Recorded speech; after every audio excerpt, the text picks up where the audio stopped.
Graça e paz do Senhor Jesus Cristo, amados irmãos. Vamos ao texto de Romanos, capítulo 1, versículo 16.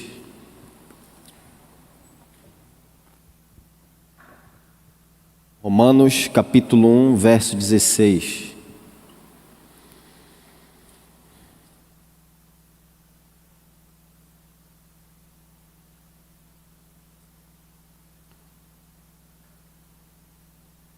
Diz assim a palavra de Deus: pois não me envergonho do Evangelho, porque é o poder de Deus para a salvação de todo aquele que crê, primeiro do judeu e também do grego. Senhor Deus, nós pedimos o Teu auxílio essa noite para compreender a Tua palavra, ilumina o nosso entendimento e a mim me ajuda a entregá-la com liberdade e no poder do Espírito Santo. Em nome de Jesus, amém. Paulo escreveu essa carta no ano 56 depois de Cristo, ao final da terceira viagem missionária que ele estava fazendo. Paulo estava prestes a partir para a região da Palestina para levar uma oferta para os cristãos pobres de Jerusalém. O propósito de Paulo, ao escrever essa carta aos Romanos, é apresentar as grandes verdades do Evangelho do Senhor Jesus Cristo, as verdades centrais do Evangelho. Paulo está escrevendo para os Romanos para fornecer instrução apostólica que aquela igreja não havia recebido, porque ela não foi fundada por nenhum dos apóstolos. Possivelmente essa igreja foi fundada por cristãos que se converteram no Pentecostes, lá em Atos 2, e aí esses cristãos se espalharam e possivelmente a igreja de Roma surgiu a partir desse movimento. E Paulo, aqui na apresentação do Evangelho, que ele vai fazer a esses romanos, ele começa no versículo 16, depois de dizer, de se apresentar as suas credenciais, dizer aos irmãos de Roma que ele desejava visitá-los, e aí no versículo 16 ele começa a fazer essa grande exposição do Evangelho do Senhor Jesus Cristo, a mais magnífica exposição do Evangelho que nós temos na Escritura. E na primeira parte desse versículo 16, ele começa com uma negativa. A primeira coisa que ele diz quando começa a introduzir a sua apresentação do Evangelho é: pois não me envergonho do Evangelho. Porque Paulo se expressa nessa forma particular aqui. Paulo está empregando aqui um recurso literário em que se afirma algo por meio de uma negação contrária. É como quando alguém diz, não achei graça, ao invés de dizer, eu estou furioso.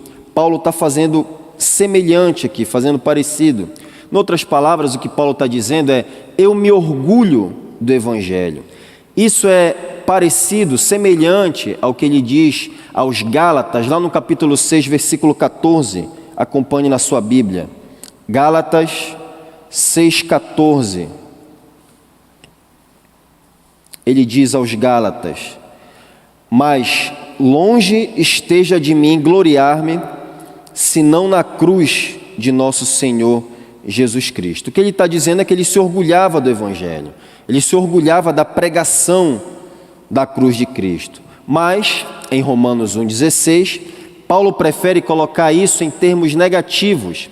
Ele faz a mesma coisa, ele está dizendo que se orgulha do Evangelho, mas está colocando isso em palavras negativas. Não me envergonho do Evangelho. Agora, por que Paulo, na sua apresentação do Evangelho aos Romanos, está dizendo que não se envergonha do Evangelho? Ou, se preferirem, qual o motivo do apóstolo dizer que se orgulha do Evangelho?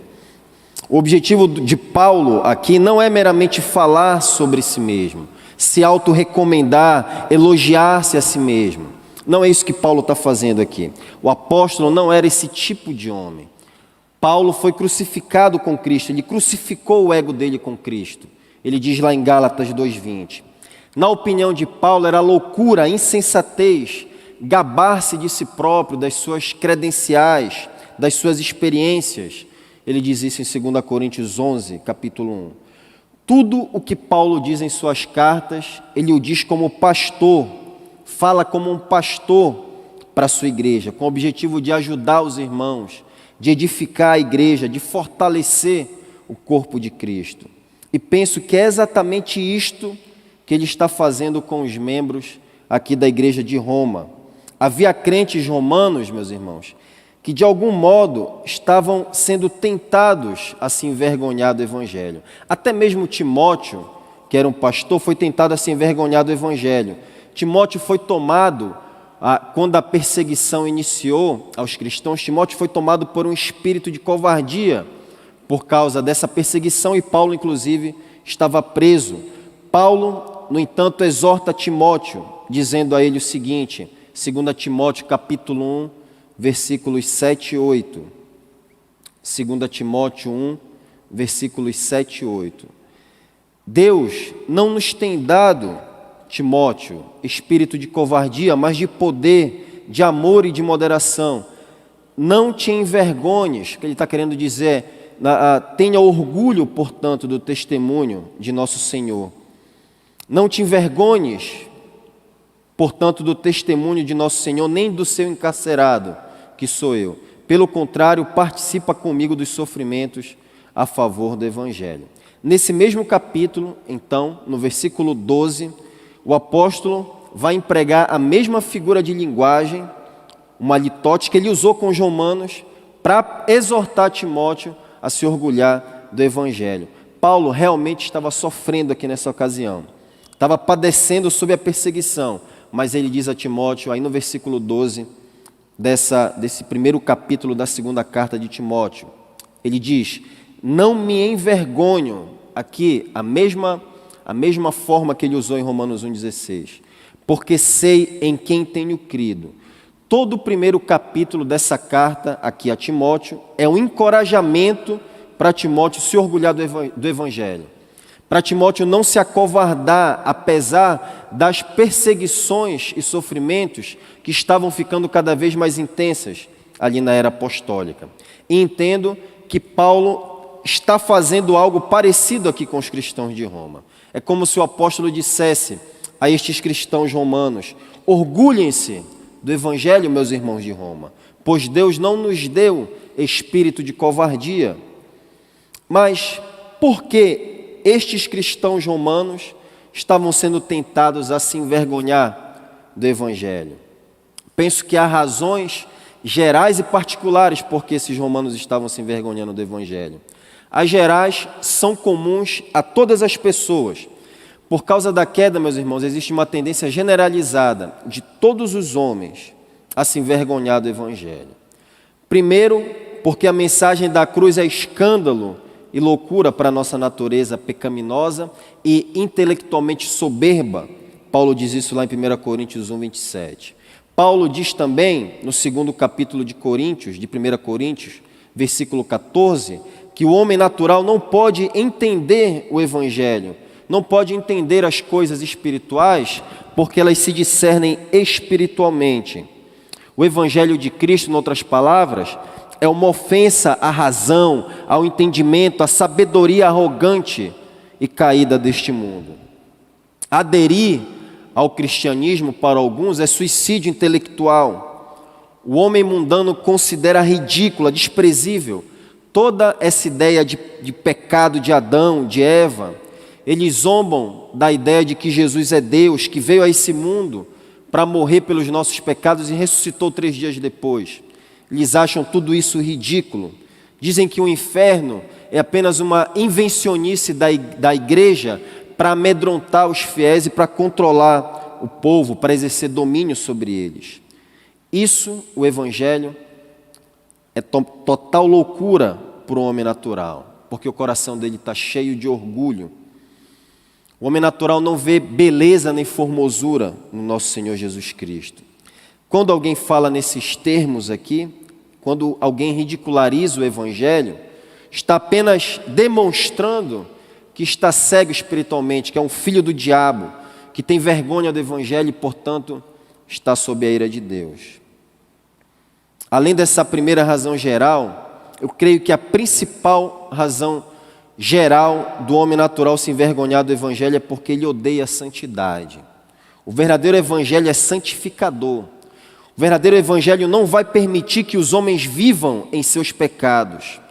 Se o homem não regenerado pudesse viver em seus pecados, e no final, mesmo assim, ele entrar no céu, todos aclamariam o evangelho. Todas as pessoas gostariam de entrar no céu, todas as pessoas não regeneradas gostariam de entrar no céu se elas não tivessem que abrir mão dos seus pecados. Uma das melhores maneiras, meus irmãos, de provar a pregação do evangelho é esta. A pregação do evangelho ofende o homem natural e exalta a santidade de Cristo. Essa é uma excelente maneira de provar a verdadeira pregação do evangelho. Nem toda pregação sobre Cristo é verdadeira pregação do evangelho. Há muitos pregadores que sobem ao púlpito, leem um texto da Bíblia e falam certas coisas boas sobre Jesus, mas isso não significa que é uma pregação verdadeira do evangelho. O espírita, o ubandista e o mormon também falam bem de Jesus, mas não significa que isso é uma pregação verdadeira do evangelho, muito menos que eles são cristãos. Outros leem uma passagem bíblica, depois ficam divagando, não explicam o sentido da passagem, ficam apenas contando experiências, histórias quaisquer e nunca mais voltam para o texto. O que esses pregadores estão fazendo, na verdade, é que eles estão entretendo os bodes e deixando que as ovelhas morram desnutridas. Esse tipo de pregação, meus irmãos, se envergonha do evangelho e, na verdade, é uma vergonha para o evangelho.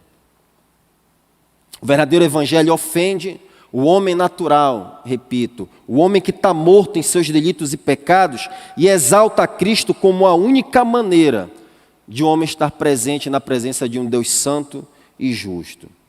Aqueles que amam os seus pecados não podem suportar o evangelho que enche a alma de santidade. E é por isso que o evangelho é rejeitado. Um Cristo que não confronta os pecados, que não leva a uma vida de maior santidade, tem muitas pessoas que querem, e na verdade multidões seguiram Jesus, na época que ele esteve nos dias da sua carne, mas quando foram colocados diante das exigências do evangelho, regressaram.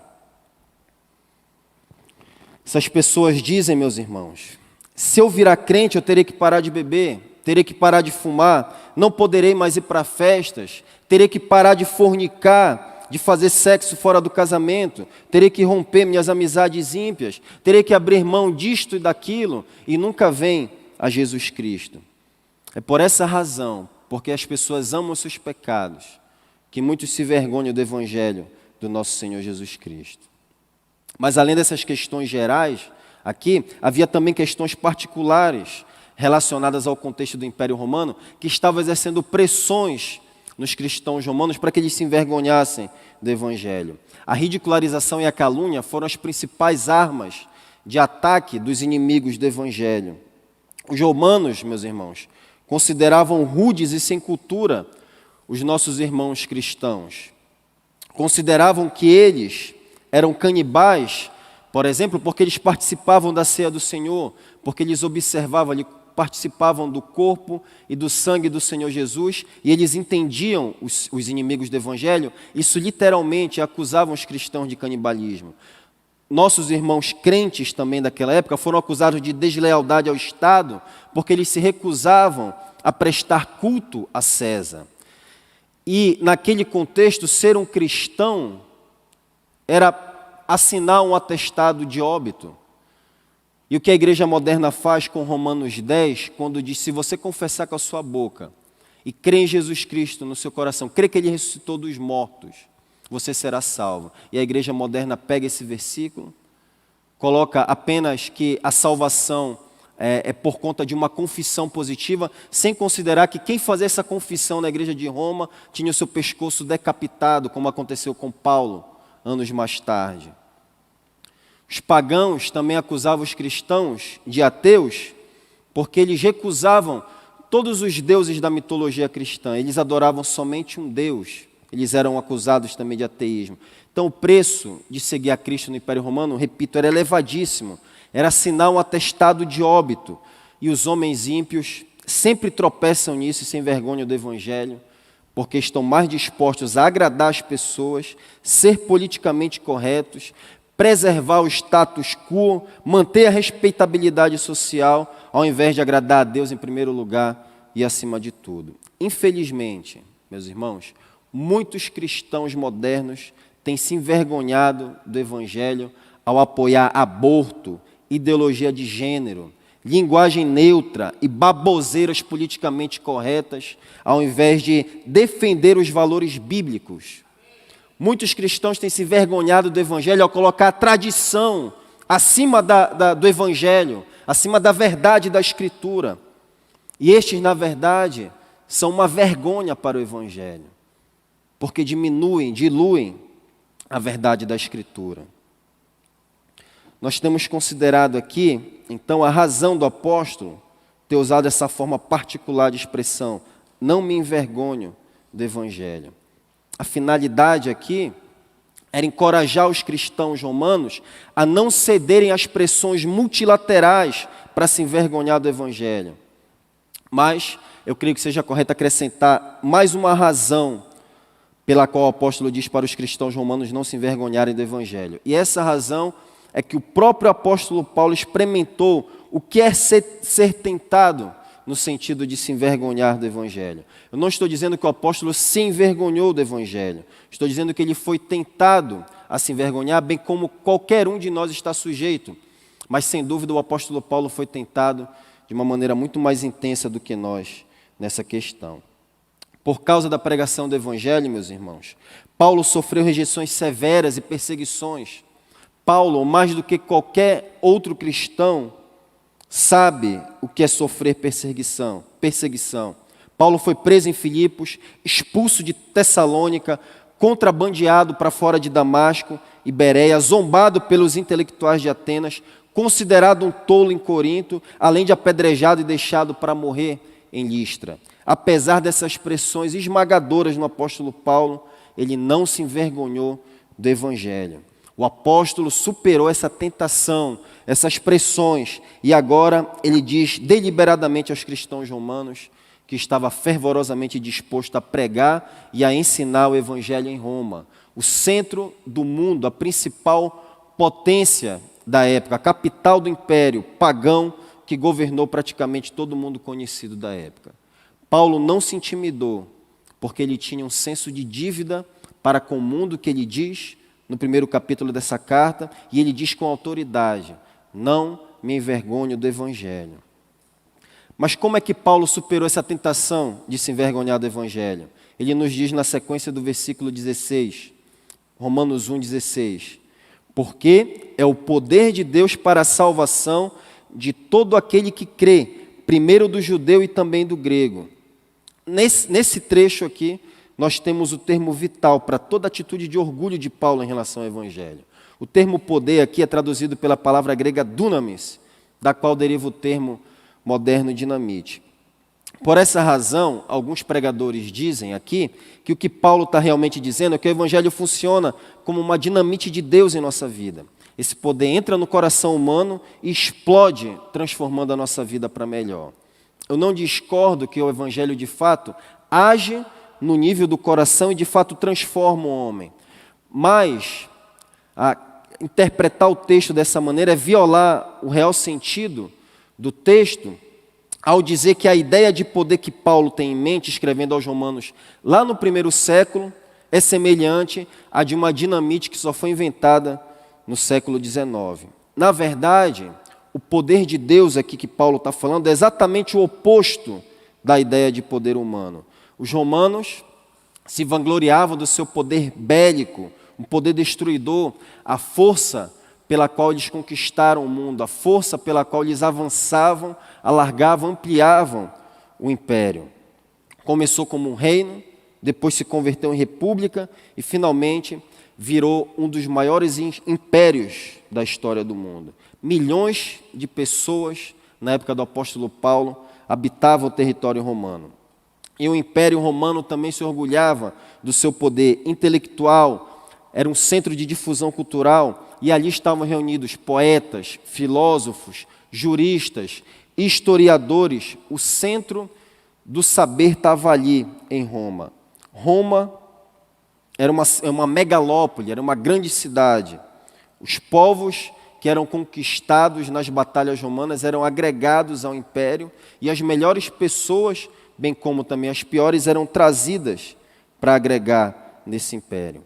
Roma era considerada a capital do mundo, a cidade eterna. Poucos impérios, em qualquer época da história mundial, rivalizaram com Roma em tamanho, poder e esplendor.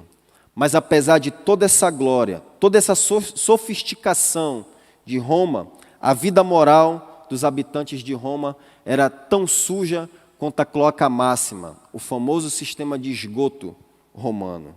Os povos, esses povos que eram agregados a Roma, despejavam ali na cidade as suas imundícies, as suas idolatrias, a sua corrupção, a sua miséria, seu pecado. E essa era a prova do fracasso da filosofia grega, que concentrou em mudar a sua ênfase, concentrou em mudar a vida interior do homem, através de uma reforma moral, de autodisciplina. Roma era a própria prova do fracasso da filosofia que ela tanto exaltava.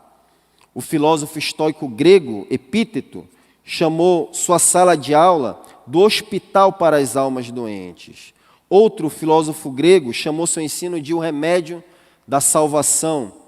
A tolice desse ensino, porém, meus irmãos, é evidente no fato que os efeitos da queda estavam ali debaixo do nariz de Roma, permaneciam inalteráveis, e o cidadão romano não tinha nada de celestial. Séculos se passaram e a filosofia continua e continuará impotente para transformar, para salvar o homem. E, contudo, o apóstolo está declarando a estes cristãos romanos aqui que o poder do evangelho é muitíssimo superior, porque ele oferece salvação ao homem. E isso não ocorre por meio do poder de uma nação, do seu imperador, por meio do intelecto ou de alguma filosofia, mas unicamente por meio da fé no nosso Senhor Jesus Cristo. Em outras palavras, o evangelho não é uma nova filosofia. Paulo não é um novo filósofo. O evangelho não é um poder humano, é a exposição de um certo número de fatos, é a manifestação do poder do Deus onipotente na história da humanidade por meio de Jesus Cristo, para a salvação de qualquer tipo de homem por intermédio da fé. Sejam sábios, ignorantes, ricos, pobres, todos os homens estão debaixo da condenação do pecado e só podem ser salvos por meio da fé no nosso Senhor Jesus Cristo. O que significa, então, a salvação que Paulo está mencionando aqui? Nós devemos entender a salvação tanto do ponto de vista negativo quanto do positivo. No sentido negativo, a salvação é, em primeiro lugar e acima de tudo, libertação do pecado.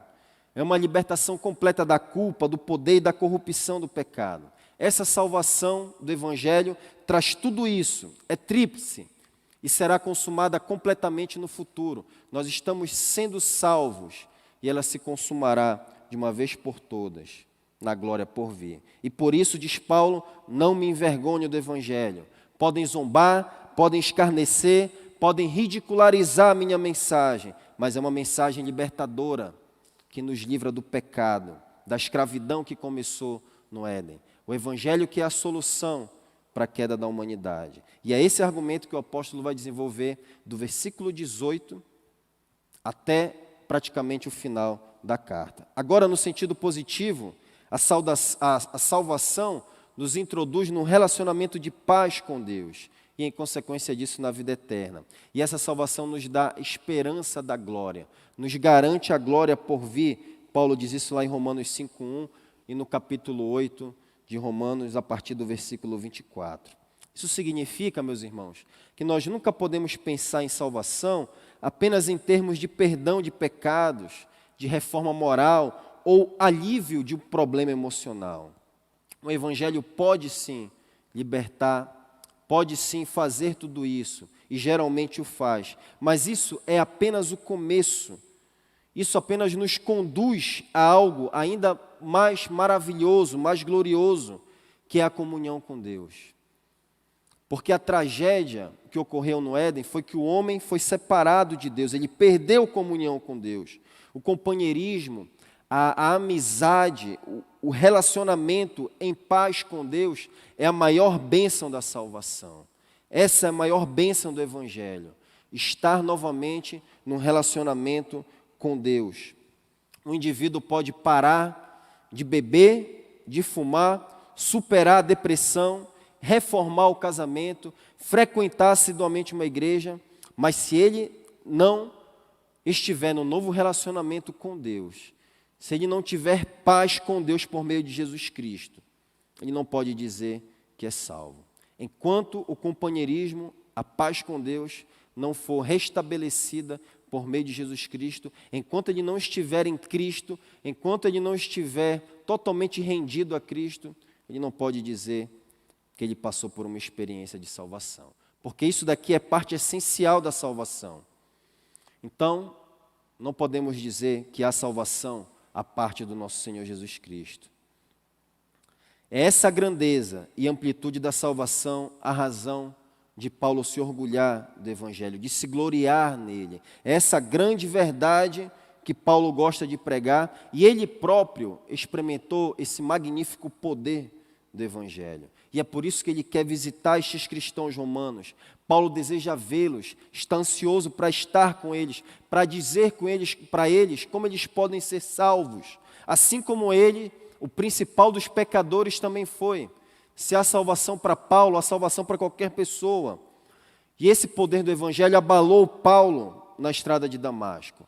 Ali, naquela estrada, naquele caminho, estava um homem religioso, ortodoxo e erudito, um profundo conhecedor do Antigo Testamento, um homem de elevado padrão moral, de uma linhagem nobre, conhecedor das Escrituras. Mas Paulo estava morto em seus delitos e pecados, cheio de ódio contra Cristo, perseguindo os cristãos e, portanto, debaixo da ira de Deus. Contudo, meus irmãos, naquele momento em que Paulo estava no caminho de Damasco, com autorização das sinagogas para perseguir os cristãos, quando toda a inclinação do seu coração era sempre e somente para praticar o mal, o Senhor Jesus resplandeceu diante dele com poder e grande glória. A glória de Deus brilhou na face de Cristo para Paulo. E essa experiência de Paulo, de conversão de Paulo, foi tão dramática, foi tão grandiosa. Aquele homem orgulhoso e violento estava ali, dobrado, envergado, diante do Senhor Jesus Cristo. E isso foi tão dramático, foi tão transformador, foi tão súbito, que logo ele começou a falar de Jesus nas sinagogas, dizendo: Ele é o Filho de Deus. Nada mais interessava para Paulo a não ser Cristo. Paulo renunciou toda a sabedoria humana, toda a atitude da vida dele, ele próprio sumariou, resumiu aos Coríntios, em 1 Coríntios 2:2. Decidi nada saber entre vocês, senão a Cristo Jesus e este crucificado. E aqui está este homem, Paulo, cerca de 23 anos depois, no final de sua terceira viagem missionária, escrevendo a estes cristãos romanos que o Evangelho é o poder de Deus para a salvação, não porque ele leu isso de alguma tradição, ou adquiriu esse conhecimento de algum outro apóstolo. Paulo nunca diz qualquer coisa apenas por mero efeito retórico. As palavras de Paulo sempre estão em conexão com o que ele vive. O Evangelho para Paulo não é uma filosofia, não é mera teoria, de maneira nenhuma. Paulo experimentou poderosamente essa salvação e a anunciou corajosamente, até ser decapitado por Nero, 10 anos depois de escrever essa carta aos romanos. Paulo definitivamente não se envergonhou do Evangelho, resistiu bravamente e bradou as suas últimas palavras: combati o bom combate, completei a carreira, guardei a fé. Paulo não podia se salvar, meus irmãos, praticando boas obras da lei, porque a queda o tornou incapaz de fazê-lo, o colocou debaixo do pecado, assim como toda a humanidade. Entretanto, ele mesmo diz aos Romanos, capítulo 8, versículos 3 e 4, porque aquilo que a lei fora incapaz de fazer por estar enfraquecida pela carne, Deus o fez enviando o seu próprio Filho, à semelhança do homem pecador como oferta pelo pecado. E assim condenou o pecado na carne, a fim de que as justas exigências da lei fossem plenamente satisfeitas em nós. É Deus quem realiza toda a salvação. Essa é a salvação da qual Paulo está falando aqui. É Deus quem age. O que o homem faz com a sua própria vontade é somente cair no pecado e continuar no pecado. O homem não tem força para fazer outra coisa, senão pecar. O Evangelho, meus irmãos, não é algo que nos diz o que devemos fazer para nos salvar. O Evangelho, na verdade, nos diz como Deus providenciou o nosso Senhor Jesus na cruz para morrer, para pagar pelos nossos pecados. O Evangelho é o anúncio do grande esquema de Deus para salvar o homem do pecado e do inferno por meio da cruz de Cristo, cujos efeitos continuam sendo aplicados a todos aqueles que se arrependem dos seus pecados e confiam unicamente em Cristo Jesus para a sua salvação. Foi essa salvação toda operada por Deus que Paulo experimentou. E, acima de tudo, o encorajou a não se envergonhar do Evangelho, de modo a fazê-lo se levantar para pregar diante de quem quer que fosse e confrontar o ensino dos grandes filósofos, Platão, Aristóteles, Sócrates, os estoicos, os epicureus, seja lá quem fosse, e também confrontar o grande império romano, o que no final das contas custaria a própria vida dele. O crente jamais se envergonha da verdade, meus irmãos. O crente jamais deve se envergonhar da verdade. Custe o que custar, a verdade deve ser pregada acima de tudo.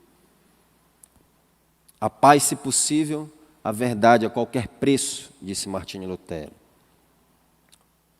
Você se envergonha do Evangelho? Você realmente experimentou essa grandiosa salvação da qual Paulo está falando? Você oculta a verdade para se preservar e agradar os ímpios, os crentes, o mundo? Você tem sido uma testemunha corajosa onde você está, a despeito das consequências e dos valores opostos que estão contra você? Você tem medo do que as pessoas vão pensar? Você tem medo de sofrer? Os romanos a quem Paulo escreveu não se envergonharam do Evangelho. Tomaram o encorajamento de Paulo e foram lançados aos leões, decapitados, queimados vivos, acendidos em tochas para iluminar as ruas de Roma. É preferível que o mundo se envergonhe de você por causa do Evangelho, do que Cristo se envergonhar de você por causa de um eventual desprezo da sua e da minha parte ao Evangelho. Não me envergonhe do Evangelho, porque é o poder de Deus para a salvação de todo aquele que crê. Que essas palavras fiquem como um encorajamento para os irmãos. Jamais se envergonharem da verdade e anunciá-la onde quer que esteja. Amém.